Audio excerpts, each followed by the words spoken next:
কি ব্যাপার ভাবি, আপনারা কি করলেন? এত বড় একটা মাছের মাথা আপনি আপনার মাইয়ারে খাওয়াইতেছেন কেন? আসলে আমার মাইয়াটা অনেকদিন ভালো মন্দ খায় না, তো শখ করলো যে মাছের মাথা দিয়ে ভাত খাইবো, তাই দিলাম। আপনার মাইয়া শখ করছে দেখে কি আপনি তার মাছের মাথা খাওয়াতে থাকবেন? মাছের মাথাটা কি তার বাপে কিনে আনছে? মাছের মাথা কিনছে আমার স্বামী। এই মাথা খাইলে একমাত্র আমি খামো, আর কেউ না। মন খারাপ কেন? চাচু দেখো না, কিমা আমার প্লেট থেকে মাছের মাথাটা নিয়ে গেছে। আশা, একটা বাচ্চা মানুষ শখ করে মাছের মাথা খাইতে চাইছে, তুমি সেটা কোন কোলে নিয়ে গেলা? কারণ তার বাপ মারা গেছে। এত লাই দেওয়া তো তারে ঠিক হইব না। আজকে তার মাছের মাথা খাইতে মন চাইছে, কালকে তার নতুন পোশাক পরতে মন চাইবে। তারে তো আপনার কে পূরণ করবো? তার কি বাপ বাচ্চা আছে?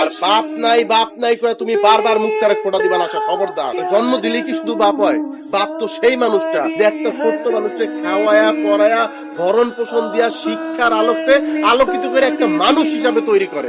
তার বাপ তোমার সামনে খাড়ায় রয়েছে আশা, এরপরও যদি তুমি একবার ওর বাপ মইরা গেছে বলে ওরে ফোঁটা দেওয়ার চেষ্টা করো, আমি তোমার সেই দিন এমন অবস্থা করবো, তুমি তোমার বাপের নাম মনে করতে তোমার কষ্ট হবে। তুমি যদি এই বাড়িতে সুখে শান্তিতে থাকতে চাও, তাইলে আমার মা, আমার ভাবি, আমার ভাস্তিরা আপন মাইনেই তোমার এই বাড়িতে থাকতে হইবে। কি ব্যাপার, কই গেছিলা তুমি?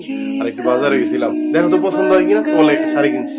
শাড়ি আনছো আমার লেগা? যাক, ভাল লাগলো যে তুমি মার্কেটে গিয়েও আমার কথা মনে করছো। তুমি আমার বউ, তোমার কথা আমার মন থাকবে না? আরে তোমার কথা আমার সব সময় মন থাকে। তো কিছু কিনা দিতে মন চায়, কিন্তু পারি না, আল্লাহ এখন সাধ্য দেয় নাই। ভাবি, মা, এর মধ্যে তুমি হেগরে ডাকতেছো কেন? পিছনে এসে ডাকতেছো কেন? আপনার তো সময় তেমন কিছু দিতেও পারি না, তাই এই বাজার থেকে এইবার একটা এই শাড়ি কিনে আনছি আপনি। আর এই যে ছোট আম্মা, এইটা তোমার। এবার ভাবি, মুক্তা আর আশা নতুন কাপড় চোপড় পাইলো, তুমি আর আমি পক্কা। কিন্তু তুমি মন খারাপ করো না, এর পরের বার তুমি আর আমি নতুন কাপড় চোপড় পাবো, কেউ পাইবো না।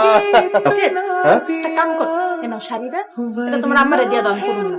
তোমার লাগে শাড়িটা আনছে শখ করে, আমার দিব কেন? কারণ আপনার বলে আপনার লেগে শাড়ি আনতে পারে নাই, ভাবির জন্য আনছে, ভাস্তির জন্য আনছে, মায়ের জন্য আনতে পারে নাই। তাই শুনো, আমার এসব কিচ্ছু দরকার নাই। তুমি সবকিছু তোমার ভাবিরে আর ভাতিজিরে দিয়া, তুমি বউ এসে বেশি তোমার ভাবিরে ভালোবাসো। ভাবিরে ভালোবাসি, ঠিক যেমন একটা ছোট ভাই তার বড় বোনকে ভালোবাসে, আমি ঠিক তেমনি আমার ভাবিরে ভালোবাসি। আমার ভাই মরে গেছে, ওগুলো দেওয়ার মতো আর কে আছে এই দুনিয়ায়?